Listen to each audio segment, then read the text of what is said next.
putting an end to identity politics. This is the Kevin Jackson Radio Show. Young men and women we send fight our wars abroad deserve to return to a country that is not at war with itself at home. Welcome, everybody. Kevin Jackson here. It's the Kevin Jackson Show.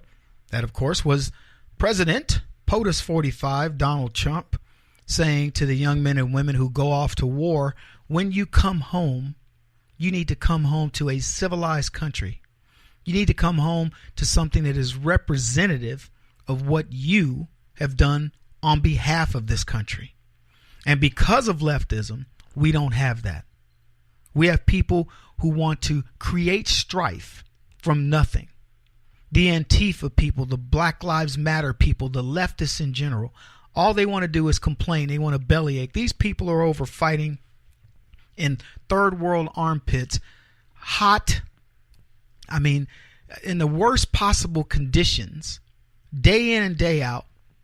And they do it on behalf of us, and they have to come back to a country where leftists call them baby killers, say that they need to be on watch lists because they might have PTSD, kill them in waiting list, don't give them the best service. But boy, when it's time to tout them out there and, ooh, look at the military, the left are the first ones to grab our veterans and act as if they give a crap. They don't care. They're not fooling me. They might try to fool somebody else, but they don't fool me. And I doubt that they fool you. Trump went on to say, we are not nation building again. We are killing terrorists. We're not going to put whatever the amount of money is. I don't know how much it is. I know this. It's billions, if not trillions of dollars that have gone into wasted efforts.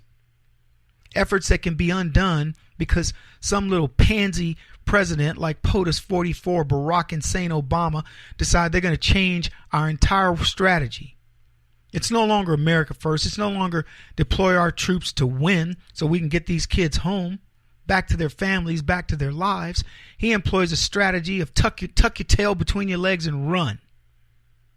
Left billions of dollars on the table in hardware, $1 billion in the bank that ISIS brought to bear against us.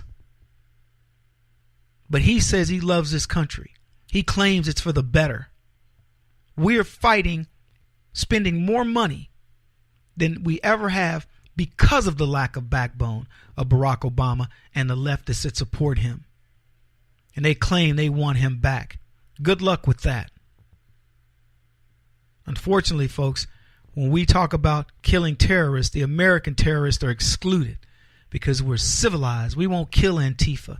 We won't kill Black Lives Matter. They can kill us. They can beat us. They can threaten us. They can kill cops. But we can't do anything. Well, let one of those suckers hit me or shoot at me. Watch what happens. I'm just telling you, I'm not standing idly by. I'm not going to let somebody terrorize this country because political correctness says, oh, no, they're a good group. They are terrorist organizations. Look at any video, any footage of them. Look at just still shots. You will see guys with bats, with tonfas, with you name it. They've got weapons. They've got knives. They've got all kinds of stuff. You'll see them right there. How many cops need to be killed by BLM? There were 6 killed in Dallas. How many more do you need to see killed before you figure out who they are? New Jersey had the guts. New Jersey said, you know what? We'll call them what they are. They called Antifa a terrorist organization. I don't know what it means. Does it mean that they get special, treatment in terms of the law? Don't care. But I know terror. I know that when the Tea Party marches, there was no such thing as terror. When we gathered with the idea of talking about our common values and why. We explained why we wanted to be a part of this movement, the best movement in the history of man. Why did we do it? This secondary Tea Party was better than the first, better than the Boston Tea Party. Boston Tea Party got fed up with the simple tax of tea. Now, maybe there were other taxes, but it was a simple tax of tea. I don't know how many of the other ones, but I'll guarantee you this.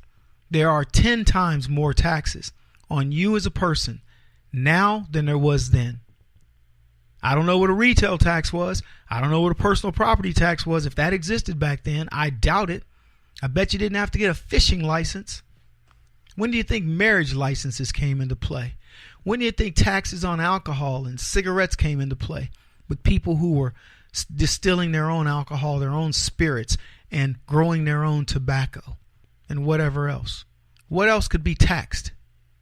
Was there a gasoline tax? No, there were no cars. I'm just look at every tax you pay and ask yourself, why does government have to be involved?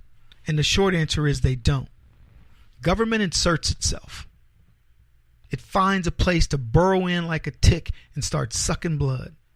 And that's what it's done. So this Tea Party was much more important because that was one of them was the founding of the nation, and you can't downplay that. This one is, will this nation continue to exist? That's why I put so much effort into teapartycommunity.com to let people know there's a place to go. There's a safe haven. The Tea Party has done miraculous things for this country and will continue to, but it's having to go through a renaissance. The people who commandeered it when it first came out, excuse me, have mostly gone away except for one organization with Jenny Beth Martin, and I've heard it's about to go bankrupt. And we are stepping in as Tea Party community, but we're not going to, it's not, Jenny Beth was determined to go up and talk, hobnob with, the leaders in DC and stuff like that. That's what she wanted to do. She wanted to be a mover and a shaker. Couldn't even get a credit card in her own name and thought she could run an organization with her husband, who, by the way, was under indictment. So you got these people running this organization that don't even know what they're doing and running it under, quite frankly, some very unscrupulous ways, and they've run it into the ground. But at its core, it's still amazing. And so somebody has to take that mantle, and I'm going to be that person, or I'm going to build a team that's going to be that. If you want to be a part of it, I would love to have you join. Be one of our state reps that helps put this together. We're going to be working with the guys at the Convention of States because we're going to put this deal together to make the Tea Party a solid name in politics. That's what it should be. Anyway, we're dealing with all these issues, and one issue I want to talk about has to do with the Canadian hypocrite by the name of Trudeau. Yeah, it turns out that the Canadian Prime Minister Justin Trudeau, who upon Trump's election didn't waste any time in telling illegals and refugees that Canada would be their rescuer. In January, Trudeau tweeted, "To those fleeing persecution, terror, and war, Canadians will welcome you regardless of your faith. Diversity is our strength." And that was in direct response to Donald Trump's anti-illegal immigration platform. And conservatives all over our country tried to explain that any nation should have the right to insist people immigrate legally. America's a nation of laws. Obey the law, partake of our national identity. Disobey, you'll be deported, theoretically. Trudeau supporters lauded him as a hero for speaking in defiance of Trump. And then we find out, well, maybe that wasn't the case. It was an article written by a friend of mine, Kira Davis, and she says, lo and behold, just months later, Trudeau is starting to sound like Donald Trump of the Great White North. Migrants and illegal immigrants have been streaming across the Canadian border seeking asylum. It seems Trudeau's comments led many to believe that they'd be fast-tracked for citizenship if they were seeking asylum. And the numbers have been overwhelming, forcing Trudeau to address the problem. CBS News reported in a press conference Trudeau gave on Sunday regarding immigration issues and asylum seekers. He has a message for them. Crossing illegally into the country doesn't offer an advantage when it comes to obtaining refugee status in Canada. So in other words, he's saying, get here legally. If I could directly speak to people seeking asylum, I'd like to remind them there's no advantage. That's what he said in Montreal. Our rules, our principles, our laws apply to everyone. Now suddenly he wants to declare that Canada is a nation of laws. Government, of Canada has been grappling with this surge that he created. This is exactly a great taste of liberalism because he created this surge. In the first 2 weeks of August, more than 3,800 people walked over the border into the province, compared to 2,900 roughly who crossed throughout all of July. So they're more than double what they're used to getting. So he's finding out that liberalism is screwing itself, and that's what always happens.